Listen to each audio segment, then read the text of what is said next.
Welcome back. It's another Victory Tuesday on this show. How about 11 of them this year? 11. 1-1 to 3 losses for the Bills. Bills are 11-3 after a I want it was a shootout win for the Bills, but it really Again, just, it was a Bills game that was fully controlled from the start to finish. And I'm put it this way, it was just two garbage time touchdowns that make this game closer than what really indicated. Both teams combined for 90 points. Both teams combined for well over 1,000 yards combined in the game on Sunday. And here we are heading into Sunday, which is a 1 o'clock game that was flexed into the 4:25 slate of games, which is weird to me, but okay. Fine with It's weird to me, but I'm also somewhat okay with it. I'm not making a huge deal of it. The Bills are playing, so put them on at whatever time, and we'll be there to watch them. So 11-3 statement win after a lackluster. I wouldn't say lackluster. I would say a very fluky loss to the Rams the week prior. How are we feeling, Connor? well, first and foremost, thank you, Josh Allen, for another 41.2 point fantasy performance to absolutely send my first round opponent packing. I appreciate that. And I appreciate your 51-point performance the week before to let the entire league know that I am not about to be denied a championship. As long as he is my quarterback, I am not losing a game. Knock on wood, because I may have just jinxed myself. But anyway, it feels great. Like, if you had told me that the Bills would have 11 wins by this point, I'd have thought you were crazy. Yeah. At the beginning of the season, I had the Bills at a projected 10-7 record. They've now passed what I had initially predicted last week with a statement win over the best team in the NFC at the time. Injuries are kind of hurting them right now, so there is a case to be made that they're no longer the best team in the NFC, but at the time they were the best team in the NFC, and we won a shootout. Granted, we were down, both starting safeties, DeMar Hamlin, Taylor Rapp, and we did suffer a few more injuries during the game. But as far as it looks, most of the injuries suffered in the game, I'd have to go back and double check, were not severe enough to where we're going to have to sit any new players for the game against the Patriots this weekend. Hmm. But I'm not entirely sure on that. I don't want to say it and be wrong. So you can quote Yeah. me on that one. You can quote me on that one later, Paul. But I'm feeling great now that we have gotten the worst of the schedule out of the way, and now we have 3 divisional games to not overlook. We still Yeah. are Don't in play overlook. for the 1 seed, so you can't treat any of these games like gimme games. Week 18, potentially, but the circumstances have to be absolutely on the money. Like, you either need to have the 1 seed locked up by a miracle. Well, I wouldn't say a miracle, but the Chiefs' downfall, basically. Like, they'd have to Mhm. collapse somehow, and or which I think might be a little more realistic, is you lock up the 2 seed by week 18. You can't go anywhere no matter what happens with the second game against the Patriots. At that point, you would probably consider resting some guys like Josh Allen, Khalil Shakir, Dalton Kincaid, just to make sure that they're all healthy going into the playoffs. But uh, let's actually jump into our quick takes. And we do have a lot of Bills stuff to talk about. So let's actually make Yeah. these quick takes pretty quick, Paul. Hmm. We are going to go to the first one. This is the one that we would have asked Ben, but we had to place him on short term IR again. His heart couldn't take the game against the Lions. So I will ask you the first question. All right. There is a very important weekend in college football coming up. Mhm. Obviously, the first game of the playoffs, of the new 12-team playoff that Florida State still managed to not make, but this time not because they got screwed, but just because they suck. So, which of the 8 teams this weekend are on upset alert? I have 2 that are on upset alert. I think those 2 teams are the kind of the 2 obvious ones. I mean, I'm gonna start with the first one. I think it's less obvious than the other one. One is Texas. I think Texas could potentially be on upset alert this weekend Oh my against god. Clemson. Clemson, even though they don't really deserve to be in the playoff, they just get in based off the auto bid, which I endure, which I think should continue in a 12-team playoff is the auto bid. But if you go back to the old format and you use this 12-team playoff as in the old format, Clemson probably doesn't make the college football playoff, and it's Alabama or something like that. So I think Blech. I think Clemson here is a sneaky team. I don't think they're as good as Texas. I think Texas at one point might just overpower Clemson during this game. But if we get to a point where Oh. it's, mid third quarter, this is a one score game, this is a 7 point game, a 10-point game. Think Texas could be in trouble because, Klubnik and Dabo Sweeney they stick around. It could be a very interesting matchup throughout the remainder of that game. But the real upset, I think, the team that's really on upset alert this weekend, and probably the team that's under the most pressure this weekend is Ohio State. Oh boy. They're playing in their scarlets. They're wearing all red. It's under the lights. It's going to be cold, and they're at home. You should win this football game. You absolutely should win this football game. You're at home. You have the weather to you have home field advantage. You have the weather to your advantage, and you're wearing your all reds. I mean, all that at night at the horseshoe. You should win this football game.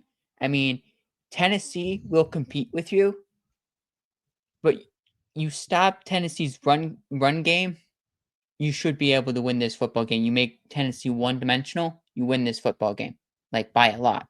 You don't, Ohio State is going to get third down boos all the time, and home field advantage is going to turn right against Ryan Day. Ryan Day at the end of Friday night, Saturday night, he might wake up the next morning with the eviction notice on his desk when he walks into Ohio State. Oh boy. So you really think Ohio State and Texas are the 2 upsets? hmm Sneaky Oh one, man. sneaky one. Penn State, but Penn don't State. think I don't think Penn State loses this game. All right.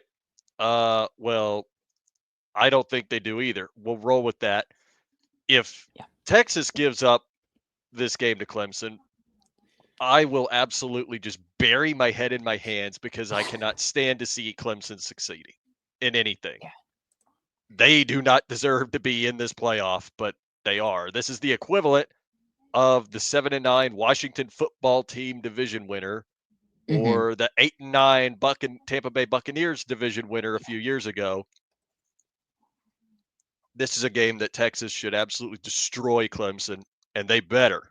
I will be very, very upset if Texas manages to choke against Clemson because then that means Clemson moves on, and then I just cry. So Yeah. let's not have that happen. But as a matter of fact, I definitely agree about the Ohio State bit about them potentially being upset.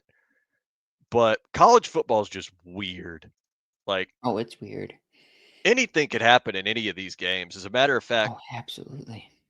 if I remember right, Georgia has the bye, correct? They Georgia do. and then somebody else. I forget who that somebody else is or that other Okay, team. so Who's the Oregon, Oregon, Georgia, Boise State, Arizona State all have first round buys.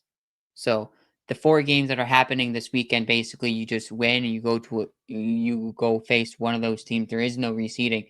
So if Texas or Clemson would win, they would get Arizona State. The winner of Penn State and SMU will play against Boise State.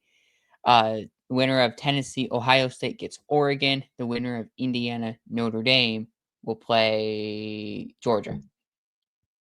Ah, yes, that'll be interesting. I'm just waiting to see how Georgia manages to screw it up this time, if they even Their manage to pull it quarterback off is or still not. in question for the quarterfinal. Oh God, so yeah, they ought to not be in the playoffs at all if historical precedent says anything. But I will not get on that shtick again. One I quarterback that is hurt currently is Patrick Mahomes, and oh yes, he's the fine. Chiefs are in a fight for the 1 seed, but their quarterback, Patrick Mahomes, has a high ankle sprain. He He was full practiced in full. today, He's and fine. he's practiced in full, but a high ankle sprain is 4 to 6 week injury, and this guy is practicing in full. The dark magic in KC continues. So really, this question turns invalid, but we could still talk about it because load management is important in the NFL. Should the Chiefs sit Mahomes for the final three No, games of the regular no, season? absolutely not. And I don't say that in the way that makes it sound like, no, I want Mahomes to play and his ankle to get screwed up. No, I don't mean it that way. What I mean is you have to take a look at their schedule. Their final three games are against the Texans, against the Steelers, and if I remember right, their last game is against the Broncos. I can't Hmm. remember if it's the Broncos or if it's the Chargers, but I no, it's not the Chargers. It is Broncos. the Broncos. It's That's the a Broncos. tough gauntlet. And It you've is. still got a 1 seed that you're trying to maintain. If Absolutely. Mahomes is healthy, you can't risk sitting him. Like, he practiced in full. He's gonna play. And the question is, how is he gonna hold up against Houston's pass rush? You know, Hunter and Will Anderson are really, really good at the job of rushing the passer.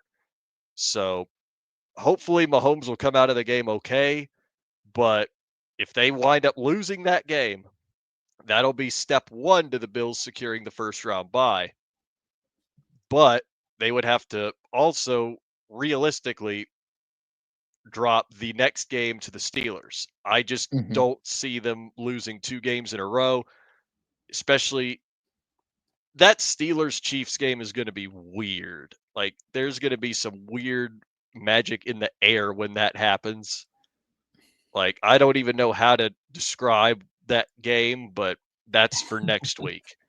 But it will take them losing both of those games without, if Mahomes were to not play for whatever reason, and the Chiefs were to lose both of those games, then yes. If we won both of our games, then yeah, there you go. Bills are the 1 seed.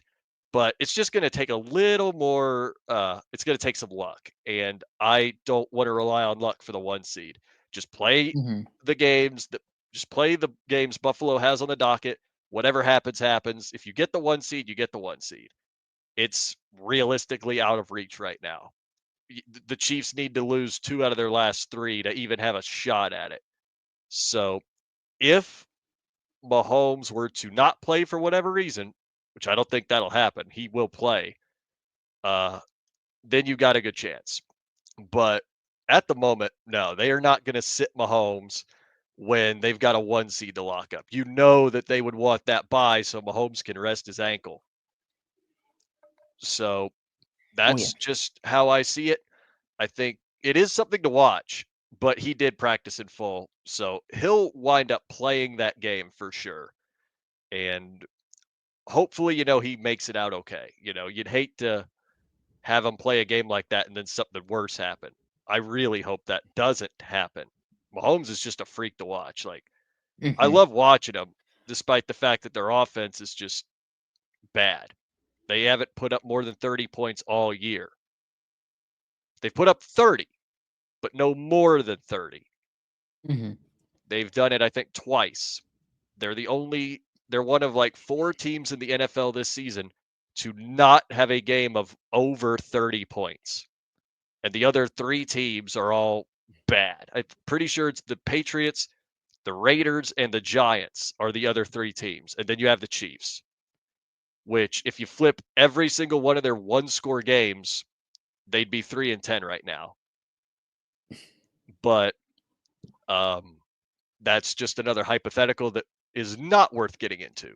So, uh, to end that take, yes, they're not going to sit Patrick Mahomes for the final 3 games of the season, not with a 1 seed right in their grasp, not when they can get an extra week of rest for Mahomes and potentially play a team like the Ravens or the Broncos. Just who knows? It to me, it's just too early to really think about potential playoff matchups. But man, now that we're out of this take, we can actually move on to the Bills stuff because what a game we witnessed on Sunday. That was crazy. We won a shootout against that high-powered Detroit Lions offense. If that doesn't tell you just how good this offense for the Bills is, I don't really know what to tell you. Like, that was just an incredible display from Josh Allen, from Khalil Shakir, and from Keon Coleman, by the way.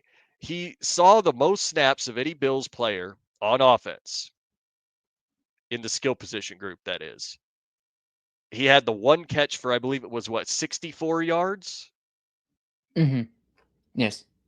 He made the catch when it counted. Can you think of another time where someone might not catch a deep ball when it matters most? I don't know about you, but I can.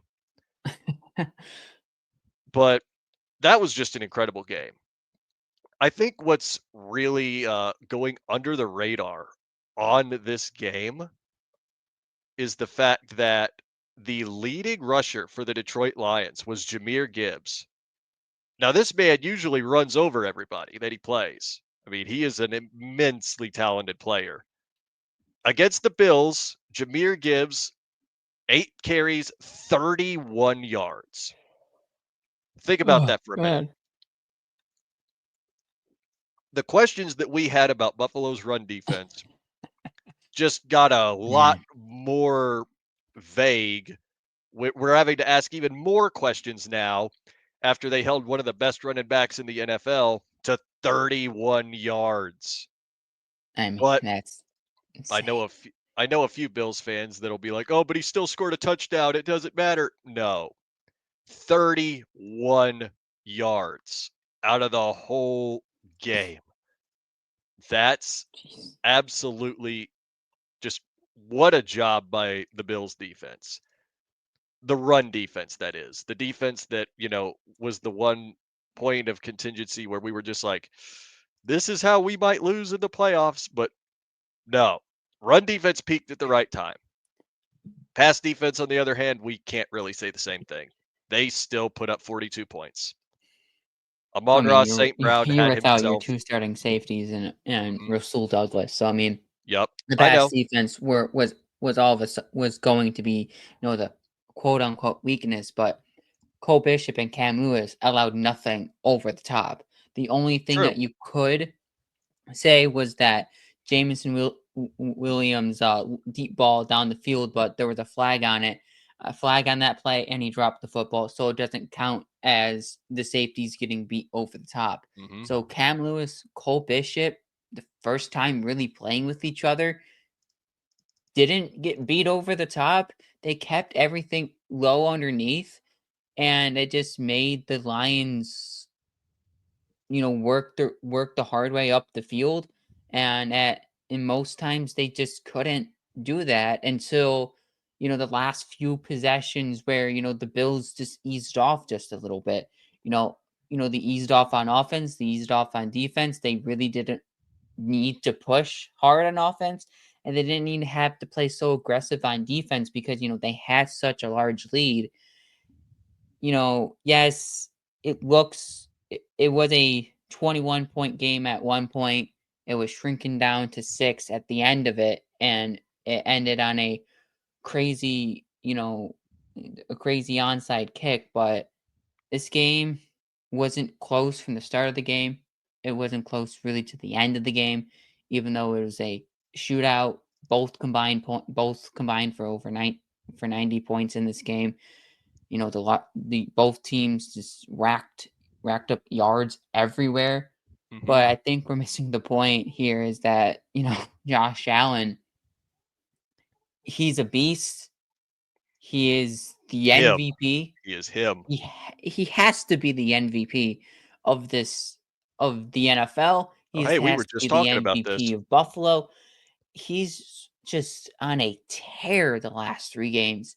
I mean, 14 total touchdowns, 1,027 total yards, and 0 turnovers the last 3 games.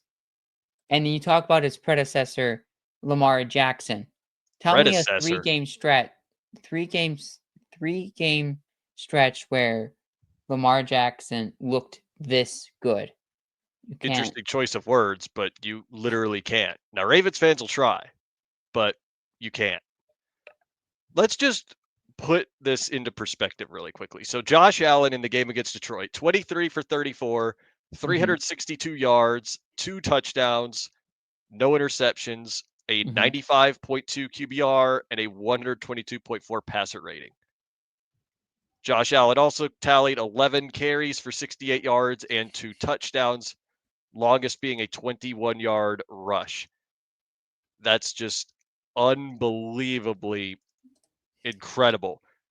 I've been watching football a long time, Paul, and I have never seen a quarterback be able to do everything Josh Allen can do and mhm. still be successful. I mean, not even Michael Vick was that good at both elements of a quarterback play, being able to pass the ball and run the ball. He was never that electric. Not even rookie RG3 was that electric, and that man was fun to watch. Really fun. Josh Allen is just playing on another level right now.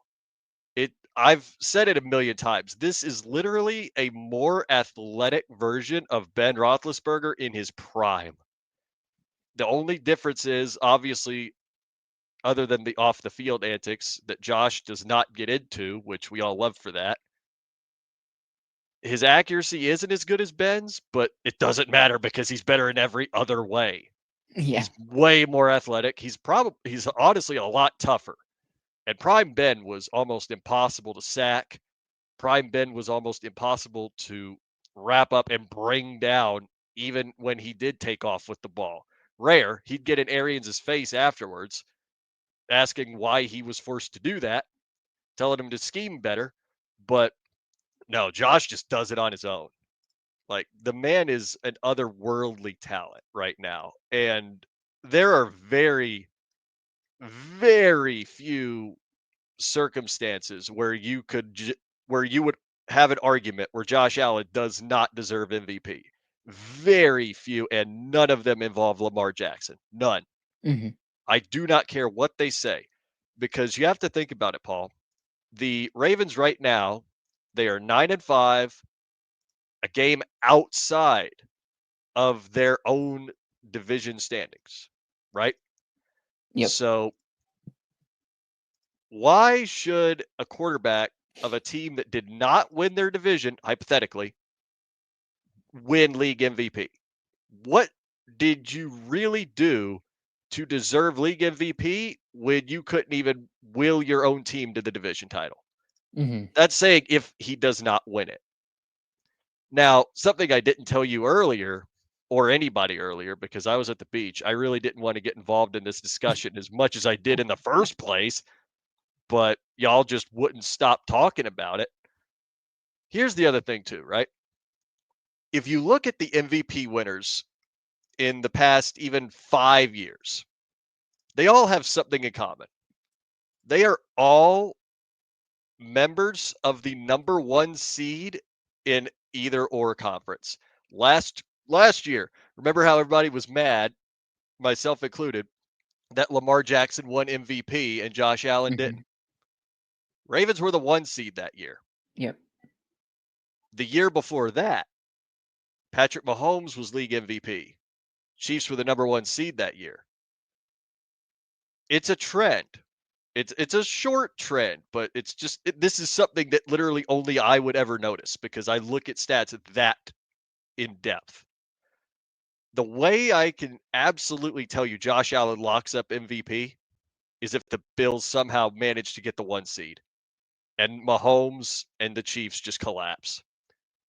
There's no way that Lamar Jackson could genuinely win MVP. Because if I'm being honest, like I told you, I wouldn't even take Lamar Jackson if I had a choice on who to submit as an MVP for the Baltimore Ravens. It would actually be Derrick Henry. You Mhm. could take Lamar off the Ravens, have Tyler Huntley start this place even. I don't even know who their backup is anymore. You could probably put, let me just think of a random backup right now in the list. You know what? You could put Nathan Peterman in as quarterback for the Baltimore Ravens right now with Derrick Henry in the backfield, Zay Flowers, Rashad Bateman, Mark Andrews. This Ravens team does not lose many games, many additional games with Nathan Peterman at quarterback. You take out Derrick Henry, and you've taken out a very good portion of their offense. They Mhm. would fall apart pretty quick. They And would. that goes to the only point that I can see other voters making, and that is the hypothetical scenario. And this is the one I was talking about to you guys earlier, where Saquon Barkley breaks the all-time league rushing record for a single season if he breaks 2,000 yards. Now, there, I would absolutely say Saquon Barkley's gonna potentially have a shot to win MVP if he does that. He's on pace for 2,050. And if the Eagles get the 1 seed from the Lions, I would absolutely say he's got more of a shot than people think. He'll have a shot, but, like, But if you look this at is this is exactly what I was telling you too. This is a year where you literally cannot say definitively that a running back, even if he breaks the record and and puts up the best season for a running back in NFL history, you still just can't be like, okay, it's his, because Josh Allen has just been otherworldly this whole season. Aside from that one game that no one cares about anymore, that one, I believe, the Ravens game. It was either the Ravens game or the Texans game where he went like 9 for 30. But one game, every quarterback has a bad game. You literally can't argue for anyone other than Josh Allen right now. Now, later in the season, you may see people try to argue elsewhere. Like I said, the Saquon Barkley argument if he reaches 2,000 yards, but that's the best shot. Josh Allen has been playing at an MVP level all year. Well, pretty much all year. Full Mhm. stop. And there's just no argument you can legitimately make for Lamar Jackson right now. And if he loses the division to the Pittsburgh Steelers, which by Saturday could happen if the Steelers win, well, if the Steelers win on Saturday, they lock up the AFC North. That's it. There's no way I would even consider Lamar Jackson to be MVP. Nuh-uh, no way. You can't even win your own division. You shouldn't be MVP. You're going to be on the road in the playoffs, bud. So that's where my point is. Josh Allen should be unanimous as MVP Mhm. if Lamar Jackson cannot win the AFC North and Saquon Barkley cannot break 2,000 yards rushing. If both of those things happen, there is nobody you could put on the vote as a vote that isn't Josh Allen. Period. I don't care. And yeah, I know we're all Bills fans here. It's probably going to sound biased to a lot of people, but you just It's have to not biased watch the because games. it's how he's playing. I mean, you Exactly. look I just noted, that his stats over the last 3 games. No turnovers in the last 3 games. He's breaking records that, have long standed in Bills history. He's breaking Jim Kelly's records. He's also 2 touchdowns away from breaking Thurman Thomas's rushing, record, rushing touchdown records. I mean, just think about that. A quarterback breaking a running back's rushing touchdowns record that's been standing there since the 90s. You would think Fred Jackson or CJ Spiller or LaShawn McCoy would have had a chance of breaking that record, but no, it's Josh Allen who's 2 touchdowns away from doing that. He could pass the football, no problem. He's and then he can just run you over in the red zone, He just runs you over, escaping. period. He just runs you straight over. And Josh Allen is just playing on another level where even if Lamar Jackson wins his division or Saquon Barkley, rushes for 2,050 yards and they get the 1 seed in the NFC, there's just no Impossible now player with the right now Lions' injuries. currently on this planet that's playing better than Josh Allen. Not over the last 4 weeks. I mean, Josh Allen the Kansas City Chiefs, who won the Super Bowl last year, currently the top of the AFC. That's their only loss. The San Francisco 49ers, who went to the Super Bowl last year. And yes, they're having a down year, but still, they Down went year to the because their Super Bowl entire and the team's on Super Bowl IR. runners up. And then he beats the Detroit Lions, who is the top seed in the NFC, and handed them their first loss since week 2. Oh, hey, Any remember other who they lost quarterbacks? to? Remember who they lost to, Paul? Who? No, I'm saying, do you remember who they lost to? I do. Lions? The Bucks. The Lions lost to the Yes. Bucks. Yeah, oh, yeah, yes, they did. That's a team that's going to win a playoff game, I promise. Uh-huh. They go bring the state of Florida some good rep because none of the other teams in this state will. Just Josh Allen is currently the best quarterback currently playing right now. I mean, we brought in our group chat earlier, we were talking about, quarterbacks, and I brought up if Joe Burrow had a defense, Joe Burrow was in conversation for MVP with Josh Allen, and I think those two would be the front runners heading into this week, and it's definitely would be a closer battle than what it is between Allen and Jackson. I mean, Allen and Jackson is clearly Josh Allen going to win this MVP. Josh Allen had really only one bad game this season, and Lamar Jackson has a few bad games sprinkled in to an amazing season that he's currently having, but it's not good enough as Josh Allen. But we also talked about the defense a little bit earlier at the top of the show. Is the Bills' defense peaking at the right time? The run defense is.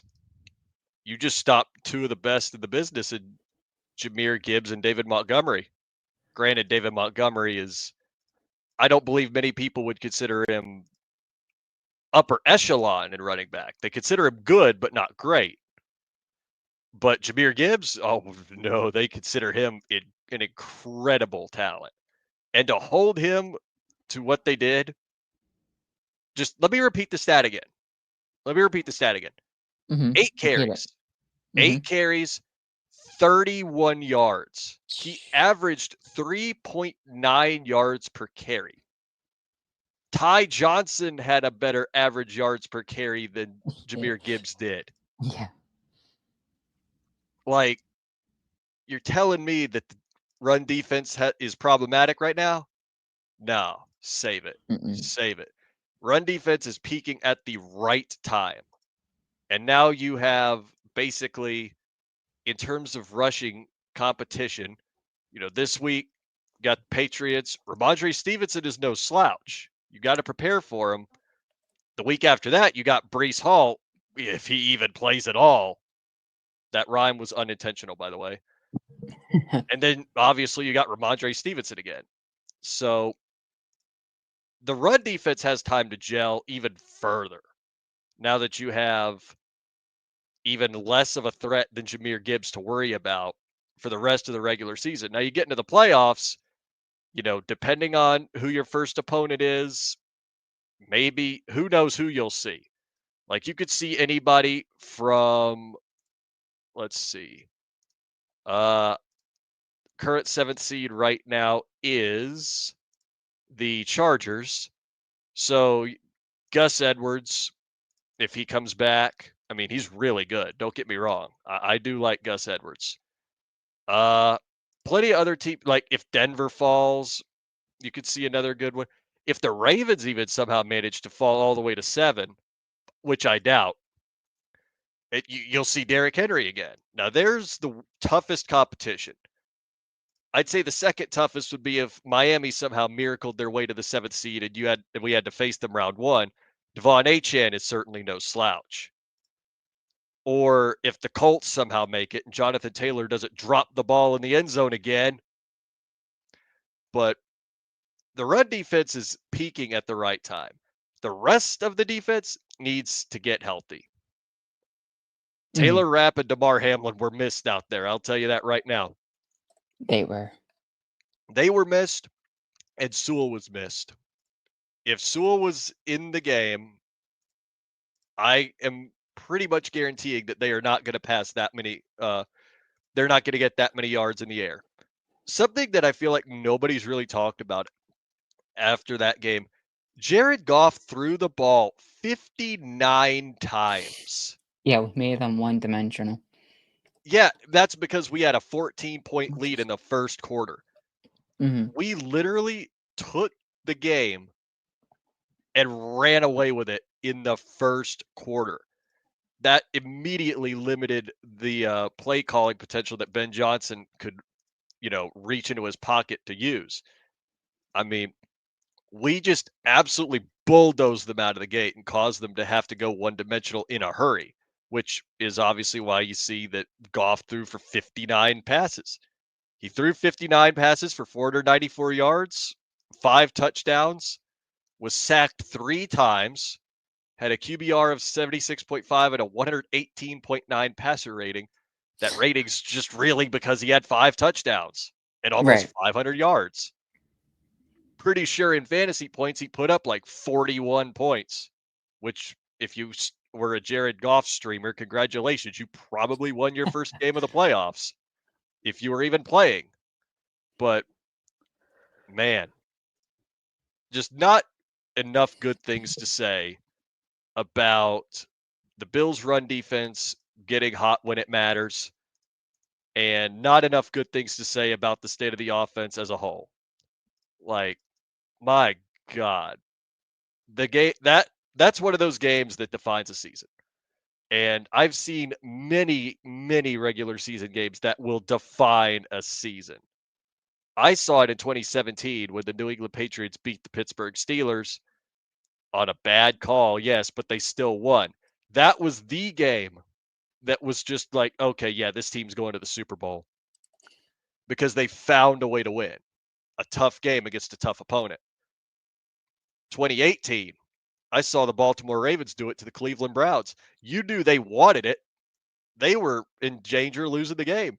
Baker Mayfield just stepped back in the pocket, threw that ball directly to CJ Mosley. And that's just when you knew you were like, yeah, this team's for real. Like this Ravens team deserves to win the AFC North. And they did. That's how this win really felt, for me at least, with the Bills. Like that's the game that you look at and you just go, yeah, okay, this team is it's going to take a collapse for this team to not make the Super Bowl. So, man, just too many good things to say and not enough time to say everything, if you know what I Yeah, mean. the pass defense the last 2 weeks has been a little concerning. I mean, the week of the Rams game, when we were practically healthy in all fronts, yeah, we got torched by Matthew Stafford, which was unexpected, but just Matthew Stafford was doing Matthew Stafford stuff. This week, it's just slightly different. You had no Sewell, you had no Rap or Bishop, but really after, just sitting here thinking about it, it's like, even though, yes, we gave up 40 points, 500 through the air, I feel somewhat good about this defense after this game because it's just the way we went about our business on Sunday. Both Ed Oliver and Greg Rousseau both had 9 quarterback pressures on Sunday. Ed Oliver had a game high 3 QB hits on Sunday. The front four looked really good and it's finally has came together.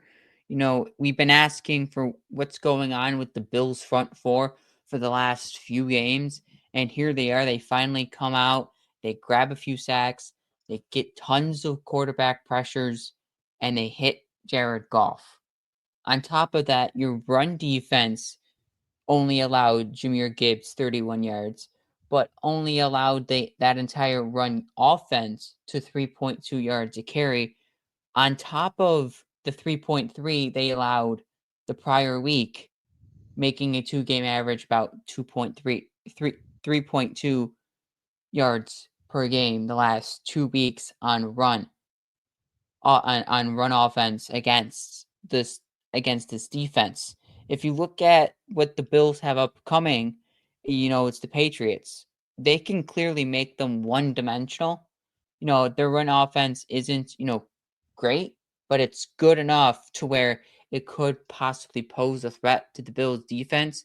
But the last 2 weeks, this Bills run defense has finally molded together.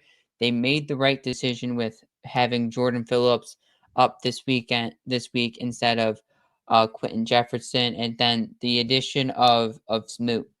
He's back. You get those two big guys in the middle of the field. It's just making this run defense look really good the last 2 weeks, and I hope it continues. And it really just goes into the next question about, load management with this team. There's 3 games left. You're in a fight for the 1 seed, but injuries are starting to pile up just a little bit. Has been an issue the last few seasons. Entering the playoffs, the Bills are just not healthy enough as they get into the playoffs as they would like it. So, what are some things you might want to see over the next 3 weeks to kind of lessen the load of Bills' key players as they enter the final 3 weeks of the season? There's a lot, really, but at the moment, you really cannot afford to rest key players. But at the same time, you definitely need to be careful about players that are on the injury report right now. You don't want to rush anybody back, especially in these 3 weeks. You need to be as healthy as possible for the playoffs. If that means some of the people on the injury report don't play, then they don't play. It's that simple. Like the way that I see it, you got to be safe at this point. The only reason it feels like to me that the Bills have lost in the playoffs in the times they have is because of an injury in the defense. One, multiple, all of them, like last year's game against the Chiefs. Like that's why you're losing in the playoffs, is because you're not healthy in the playoffs. Get healthy and stay healthy throughout the last little bit of the regular season right here. Don't rush anybody. Be very cautious with every injury and just pray that they could stay healthy enough to make the play to get, into the playoffs, which they already are, of course. Just pray that they could stay healthy enough to sustain throughout the playoffs. I remember that word a lot, actually. I heard it last year, all year. Can this offense sustain? Can this team sustain? I'm not even talking about the Bills. You know who I'm talking about. And I hope the one that Mhm. told me that is watching the show right now, because she said it like 50 times at the beginning of the season in 23. This team can't sustain. This team won't sustain. Oh, she was right. This one did though. But stay healthy. It's literally Mhm. all you have to do right now. Stay healthy. But really, that's all that there is to this to that particular statement. Uh Paul, give me your standout player of the game. My standout player of the game goes straight to Ed Oliver. Yeah. And 9 quarterback rushes this week. Rushers. Then quarterback pressures this week. Three QB hits. It was by far the best game Ed Oliver has played this season, and it came in a moment where we really needed him the most. You had no starting safeties. You had one cornerback that was injured. So who do you have to rely on to help you win that football game against the Lions on Sunday? Big Ed Oliver. You pay this guy money. He hasn't really showed much this year, but he showed up in the biggest moment this weekend when they really needed him, and he showed out in a really big way. And I just hope it continues.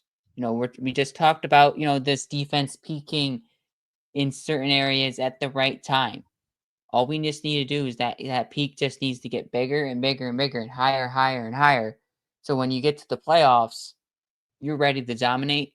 You're ready to put teams in an area where they have to go one dimensional. Say you're a run heavy team, you stop the run, you make them pass. If they're pass heavy, you can shut down their passing game and really make things difficult for teams in the playoffs.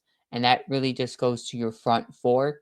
I mean, all of the front four deserves props, standout player of the games, but you're going to wind it down to one. Ed Oliver showed out and he played really good. Hmm. Oh, absolutely. Everybody was saying, you know, all the mean things about Ed Oliver, and he showed out to prove everybody wrong. Now everybody's saying if they want to just keep saying mean things about Ed Oliver to keep going, because apparently that worked. But no, I've always known Ed Oliver was a dog. Like he's got that dog in him, and he always has. A couple of bad games are not going to change that because literally every team and every player has bad games. So I don't know why everybody would have to get on Ed Oliver, but I'm actually a little more surprised you didn't say somebody else on the defense as the standout player of the week. Where's the love for the guy that actually won us the game? Where is it? I had I didn't that thought. I didn't even hear I you had the say it. thought, but I didn't say it. No, I went at Oliver, but I mean, I mean, Taron let's be real. Johnson. 8 I mean, total 5 solo tackles, 1 pass deflection, and then 8 total. He definitely didn't light up the stat sheet, but oh, he the didn't. fact No. is, you watch what happened at the very end of the game with that onside kick, and you realize that Taron Johnson is the one that saved the game. Also, the Yeah, quote of the week, by the way. yep. Like there is no other standout player that cannot. It can't be anybody but Taron Johnson. Sure, Ed Oliver's got a good shot at it. I agree with your take. James Cook could be put in here as well. Then There's obviously bias in the Josh censor. Allen. Hmm? What? There's some bias in the censor, isn't it? Duh. But he won us the game. That's the whole Yeah, he deal. did. Oh, Straight he up did. won us the game. You go back to a moment where back in the game, I think mid fourth quarter, maybe it's in the third quarter. I don't remember exactly where it was in the game, but that big second down hit on St. Brown, that kind of knocked the wind out of him just for a little bit, and then the next play they go back to St. Brown again, and he doesn't make the catch. I mean, that's probably the effects of a Johnson hit the previous play. You rattle the guy for a play and they go back to him and he's still just a little bit rattled because, he got his bell rung just a little bit by Mhm. Taron Johnson. And then you go to the onside kick, you know, he recovers it and the Bills win the football game. You think about it that way, if he doesn't recover it or if he doesn't get some help from Bernard, I mean, the two garbage time touchdowns the Lions had turn into just a little it turns into a stressful situation where you're like, okay, is the defense about to do the most Billsiest thing and lay off a little bit and give us all the heartbreak as possible as in a normal game of the year type situation? No, they recover the onside kick. All those little small panic attacks that people were having during that onside kick goes away. They take a couple knees and they're out to a victory, and they're getting ready for 3 divisional games in a row. Man, just sitting here thinking that the Bills are 11-3, with 3 games to go. Hmm. It's one of those things I don't wanna get too ahead of myself again. I've done it twice this year after 3-game winning streak, before the Ravens game, and we lose that game, and I did it again after the 49ers game. I got too ahead of myself, and then we lost that following game. So I'm trying not to get too ahead of myself because, there's your trend. But this is shaping out to possibly be one of the best seasons, the Bills have had currently under the McDermott Allen era if they can finish out the final 3 games. And hopefully it turns out to be a 1 seed for the Buffalo Bills, but they're going to need help from, the Ravens, not the Ravens, the Steelers, and I don't even know who they play this weekend. Who do the Chiefs play this weekend? Chiefs, Texans. Texans. The Texans, they need help from the Texans and the Steelers. Hopefully they can lose, whether if it's back-to-back games or it's 2 of the next 3, and all just the Bills have to do is just continue to take care of business, and it turns out, back to our standout players, Johnson and Oliver. The Hmm. defense has to stay consistent because we know what this Bills offense can do is because they have Josh Allen as their quarterback. Now, let's continue having great defenses. And one smaller note, I don't Josh Allen hasn't been sacked in the last, I think, 3 weeks. I'm not Hmm. sure about the 49ers game, but I know the No, last 2 weeks Josh he Allen was never hasn't been he was sacked. never sacked. Nope. That's just a testament to the offensive line as much as it is Mhm. his own mobility.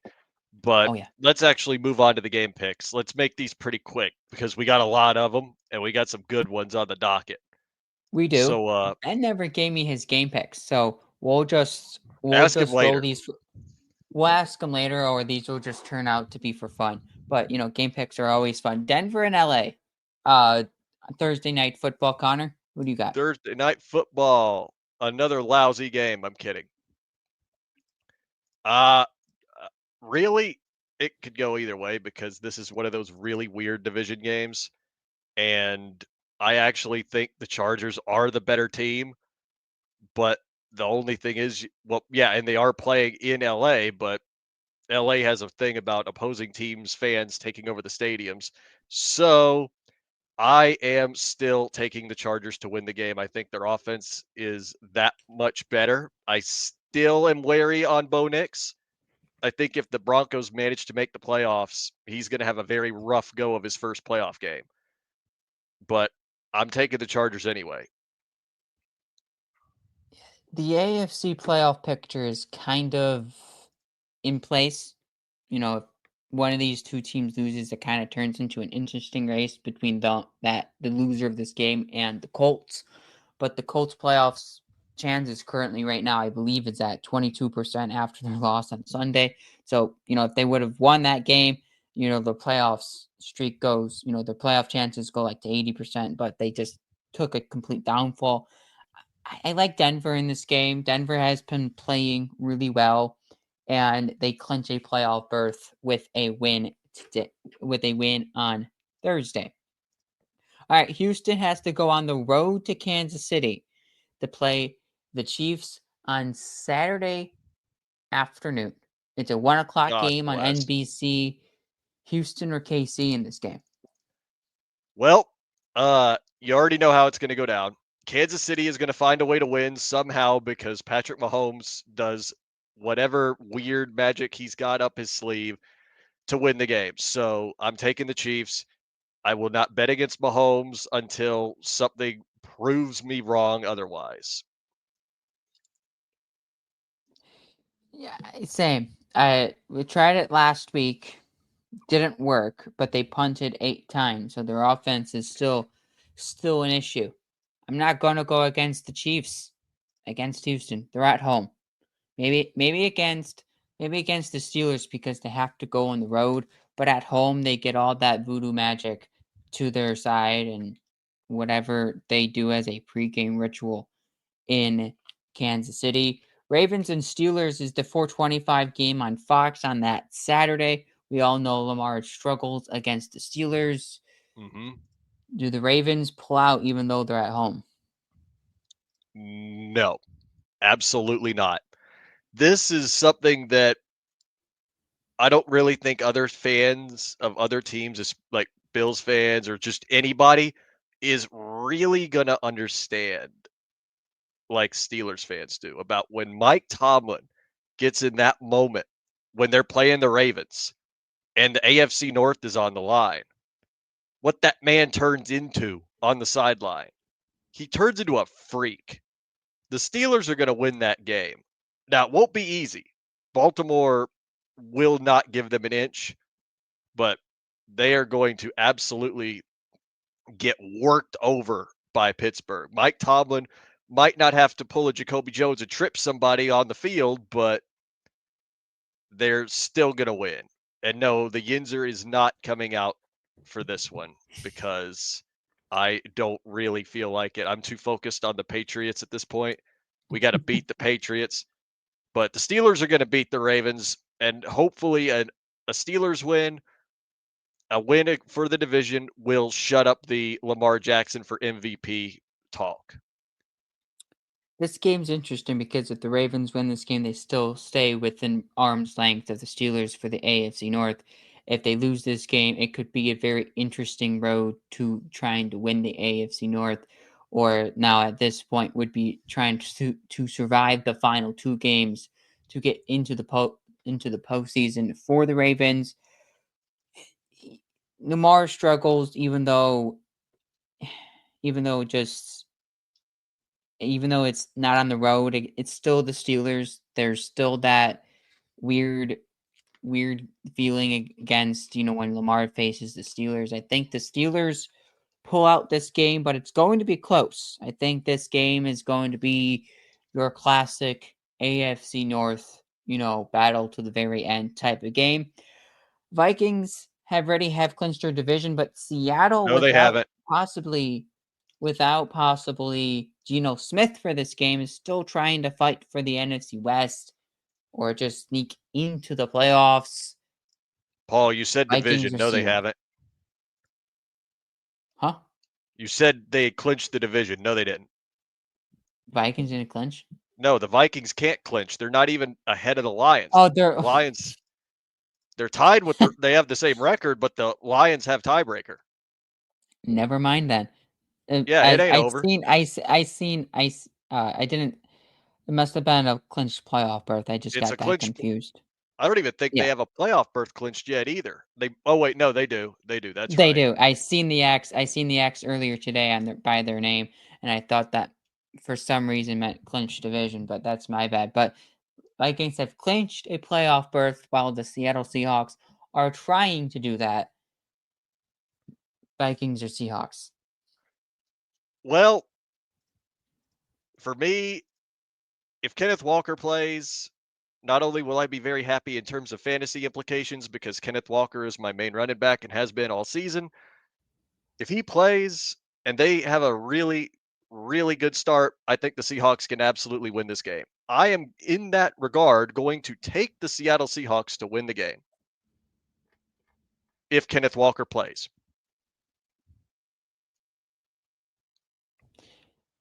I think Seattle has a chance in this game, but if Geno Smith doesn't go, I don't think they win this football game. Uh, this what makes it hard because I don't know who's going to play. So I'm just going to take the Vikings as a security blanket. All right, 49ers and the Miami Dolphins. This game wasn't flexed out of the 425 window, so they still get some sort of national attention as they try to crawl their way back into a playoff spot, but they're against the 49ers who are trying to do the exact same thing. Well, that one is going to be a very interesting game. The heavily depleted 49ers against the Dolphins, who are still trying to fight their way into the playoffs. Genuinely, I am taking the Dolphins. I think the 49ers are just too beat up right now to be in contention for anything. And the Dolphins are still going to want to try to prove it. And if they get past the 49ers, their last two games are the Browns, and I'm pretty sure it's the Jets. So that's a pretty nice, soft way to end your season. If they can get through the 49ers, then they've got a shot at some really, really unthinkable playoff berths. We'll see what happens, though. The Dolphins did just choke to the Texans. I say choke. They should have won, and they choked. So I'm still going to take the Dolphins. Maybe it's a reverse jinx and they lose, but we'll see. This game is interesting to me because this game doesn't deserve a 425 slate. It should have been booted, but there's no really other interesting game that's on other than 49ers and Dolphins at this point. I don't like taking the Dolphins, but I think they win this game. I don't think the 49ers have really much of a chance anymore of making the playoffs. They Hey, yo, just wait, need. wait, wait. Paul, hold up. The Falcons are making a major change as Michael Penix Jr. is expected to take over at quarterback with Kirk Cousins going to the bench. This broke literally not even a couple of minutes ago. That's interesting. I Yes, mean, yes, it Cousins is. hasn't played great the last few games, but he's still under contract, so you trust maybe try to wait it out, but the Falcons just say no. Let's continue on with our game picks. That I Indiana just had to has say to it. go Indiana has to go on the road to Notre Dame in an all Indiana showdown. The weather for this game is 21 degrees with a feel like of 19. Gross. That is absolutely gross. But hmm. Wait, hold on. Repeat that one more time. All I heard was the temperature and immediately shuddered. Indiana has to go on the road to Notre Dame on Oh, that. Friday Oh, night. I really think Indiana could win this game, but that's going to be hard playing in those conditions for a Mhm. team like Indiana. So I'm going to take them anyway. Oh, Let's see what happens. I'm going to take them. get crazy. Absolutely. I I'm going to go chalk on this one. I think Notre Dame wins this game. The only time we've seen Indiana play a true opponent was Ohio State on the road, and they got clobbered. I have a feeling that's what we might get this weekend. Notre Dame wins. Penn State has to host SMU on Saturday afternoon, but with the weather conditions looking quite the same.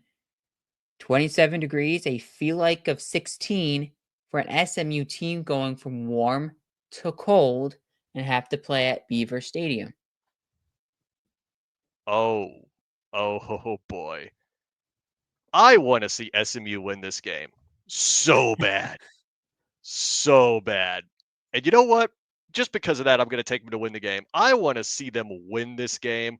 Weren't they like the last one to make the playoffs? Like the Yeah, 12th of one of the 12? last ones. I want to see them do it. I want to see them prove everybody wrong and win the game. And this is coming from someone who really does not watch college football much. So Yeah. I want to see it happen. I'm here for the chaos. Here for the chaos. That's what we like in college football and college basketball when it comes to this type of season. Chaos. I think Penn State going to win this football game. It's, SMU had a really bad first half against Clemson, and they came back. I don't think they do that here against Penn State. I think they're going to try to keep it close early. The cold is going to get the SMU. Even though they're saying that they're practicing in the cold, but 32-degree Texas mornings are so different than 16 of a feel like of 16 degrees at State College. Penn State wins. Texas and Clemson. I said Clemson's possibly. I said Texas is possibly on upset alert this weekend. They better Do they not get be. upset? No, do not let that happen. I don't want to hear it from the Clemson fans that only got in because the ACC was garbage because Florida State fell apart. I don't want to hear it. I'm taking Texas in all hopes and prayers that they don't lose the game. Just please don't lose. Don't let Clemson win this All game, Texas. I rides on am the begging hands you. of which Quinn Ewers you get. You Now get just the start Arch inconsistent Manning. one. Just start him You right get away. you start Arch Manning.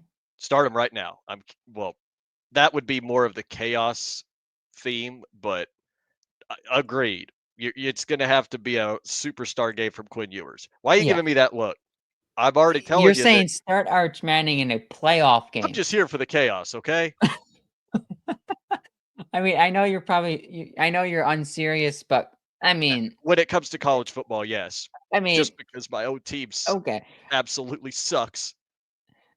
If Quinn Ewers plays really great, Texas wins this game Hmm. by a lot. Oh, If absolutely. Quinn Ewers plays the inconsistent Quinn Ewers that we've been getting since he came back from injury, this game is close, and Clemson has a chance of upsetting Texas at home. I don't think Texas is going to get upset, but Hmm. it is going to be a close game on Saturday afternoon. It Hmm. all wraps up with Tennessee going on the road to Ohio State with the weather of 16 degrees in Ohio State, in Columbus. Warm weather team go on the road to Columbus. Said Ohio Well, State's possibly an upset alert. you did. Do they get upset? No, this isn't a Florida team.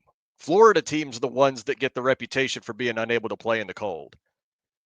Ohio State will win the game. I don't see an upset brewing here. Ohio State's a juggernaut, and they have been most of the year. I say most because they always find a way to lose to Michigan. It's the college football equivalent of how the Bills treat the Dolphins. No matter how good Ohio State is or how good bad Michigan might be, Michigan still finds a way to win just because. Yeah. But that's irrelevant to the main point. Ohio State will win this game. Taking the upset here. This is the only upset I will take this weekend. I'm taking Tennessee over Ohio State. Okay. This isn't the issue of can James Franklin win a game for win a big game for Penn State this weekend. It's can Ryan Day win a big game for Ohio State when it matters. Yes. Can Even though James Franklin, loses to almost every big opponent that he gets, home or away, Ohio State is a college football powerhouse, and every time they face a big opponent, they get embarrassed. They have to win this game for Ryan Day to keep his job, but I don't think they get it done. Sorry, Ryan, in advance. Oh man, why would you do that to the poor guy? He just got back to Vegas, and now you're gonna do this to him? God bless, Paul. I am not a Ohio State hater. Just want to put that out there. I Yeah, am not because an people Ohio have State hater. accused you of it in the past, of being the biggest Ohio State hater. It's So not. They haven't won a big game, and the last real doesn't big mean they moment I doesn't mean had they of can't. Will Howard. Will Howard had two picks through two interceptions against Michigan, but you go all the way back to Oregon, where I think he slid or something. I forget what it was. It was pretty embarrassing for him, at least, for not knowing that how much clock time was actually on, and they had no timeouts. And I think he slid, and they had to rush back to the line, and they couldn't get another playoff for a win at Oregon. But any final takes? Candy cane jerseys this God, weekend. they look so I good. mean, as we wrap up a pre-Christmas show, we will not be here next week because we land on next show would land on a Tuesday, which is Christmas Eve next week. So we'll take a short holiday break. But any final takeaways before we end this end this long show because we just talked too much. Hey, Paul, I do want to end this on a very interesting note for you. Yeah. Do you remember a guy by the name of Jake Gunzel? Yes, Jake Gensel. Yes. You remember how he was pretty good at Buffalo? Yeah. Do you remember how you traded him to the Tampa Bay Lightning? Jake Gensel never played with the Sabres. Did he? I thought he did. No. He played with the Penguins. Why did I think he played with the Sabres? You probably saw black and gold, and your first thought One of went, no, one of you guys traded somebody to my Lightning. But either way, 7 straight "Are you goals. talking about Brandon Hagel?" That might have been, yeah. Now Brandon Hagel is a star in Tampa Bay now. Yeah, Hagel was once a Sabre. Was he a Sabre? Yeah, he was Either drafted by way, the Sabres. Yeah, he was yeah. drafted by the Either Sabres, way, but he went. Yeah, either way, I thought of the wrong player. But either way, that name just for whatever reason I thought he was with the Sabres before he was with the Lightning because he's now had a goal in 7 straight games, and I'm just sitting there thinking, wow, the Sabres really do a great job at wasting talent. Before they blow it up and sell the team to move an NBA team to Buffalo, just make sure Ukko Pekka comes to Tampa Bay. We could use the extra goalie support. I mean, we've got a great one right now, but let's just add him just because we can. And I think that will be a good way to end the show because the Sabres are very bad vibes, but the Bills are the best vibes. they are. With that, we won't see you Elite. next week. We might see you after that. I don't know how long of a holiday break we're taking. It's probably 1 to 2 weeks. We'll probably see you in the new year. If not, we'll still see you in the new year because we're not going live on New Year's Eve. Probably be on the Thursday after New Year's Day, which is the 2nd. So we might see you then. But if not, we'll see you a week into the new year. But with that, go Bills. Go Bills.